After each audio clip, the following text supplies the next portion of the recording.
الرحيم الحمد لأهله والصلاة والسلام على أهلها أما بعد فقد قال الله تبارك وتعالى في قرآنه المجيد فأعوذ بالله من الشيطان الرجيم كل من عليها فان. عزیزان محترم، انسان یوه مهمترین مرحله هغه مرگ ده. هر یو انساني سر روبرو ده و انسان مرگ نه بعد کومه زندگی روانه ده هغه ټولو نه زیاته مهمه ده. انسان اصلي زندگی مغه ده. د انسان دنیوي زندگی کومه ده هغه سترګو رب برابره نه ده هغه مقابلې کې. نو ډېرې مرحلې دي چې مرګ نه بعد انسان سره روبرو کیږي.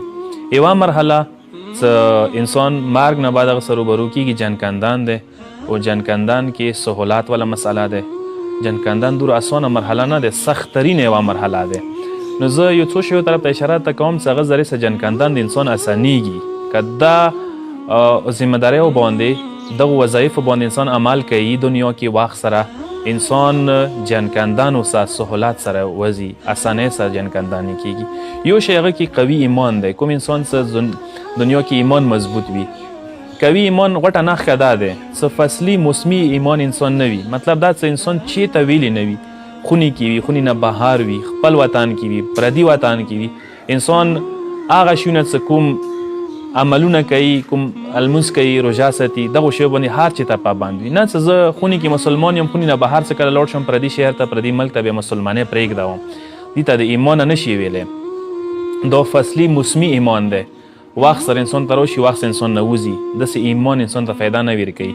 دویم شی چې زه ته عرض کوم هغه دا دی چې کوم کس دی پابند وي نو هغه جنکندان اسانۍ سره وځي. صله رحم دی.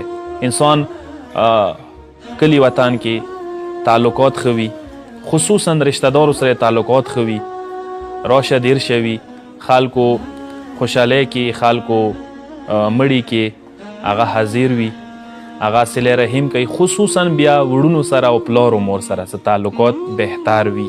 پیغمبر اکرم یوه جوان جنازې باندې موجود و، جنکندان حالات و، سیلی وی نه وته، له تکلیف کې و. پیغمبر پوښتنه وکړه مور شته؟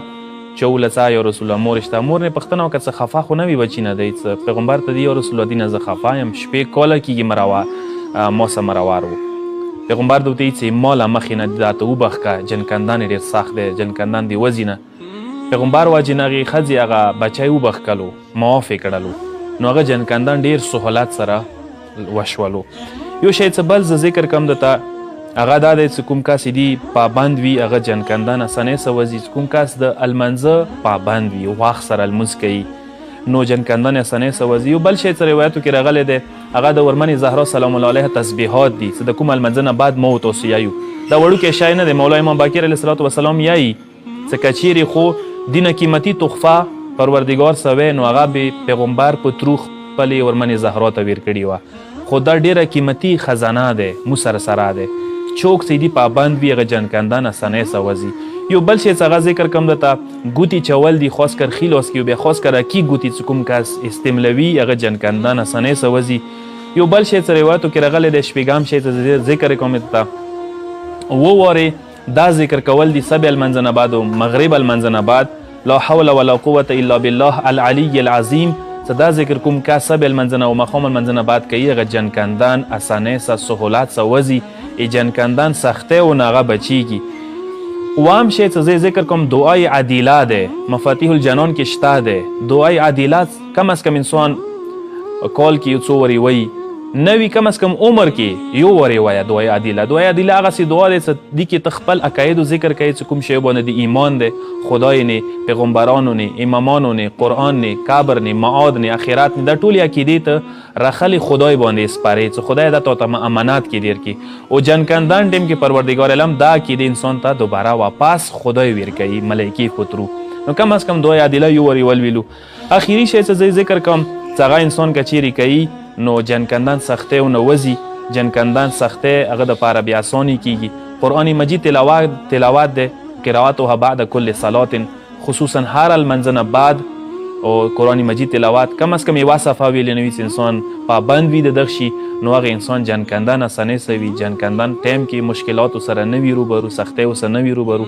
یقینا جنکندان یوه سخته مرحله دی. پروردګار عالم د موته دغې مرحلې کې سهولت نصیب وګرځي. پروردګار د ټول مؤمنان جنګ کندن سختیو نه محفوظ وساتي. والسلام علیکم ورحمت الله وبرکاته.